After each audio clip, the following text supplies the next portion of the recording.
సిద్దిపేట జిల్లా నంగునూరు మండలం రాజగోపాలపేట గ్రామంలో సద్దుల బతుకమ్మ వేడుకలు ఘనంగా జరిగాయి. ఈ నేపథ్యంలో మహిళలు నూతన వస్త్రాలను ధరించి గ్రామ ప్రధాన కూడలిలో బతుకమ్మలను పెట్టి ఆటపాటలతో బతుకమ్మ వేడుకలను ఘనంగా జరుపుకున్నారు. అనంతరం రాజగోపాలపేట పెద్ద చెరువులో బతుకమ్మలను నిమజ్జనం చేశారు.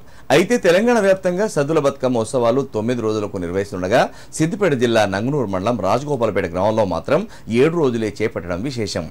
రాజగోపాలపేట గ్రామంలో పెత్తరమాస రోజున ఎంగిలిపూల బతుకమ్మతో ప్రారంభమై 7వ రోజే సద్దుల బతుకమ్మ సంబరాలు జరుపుకోవడం కొన్నేళ్లుగా సాంప్రదాయంగా వస్తోంది.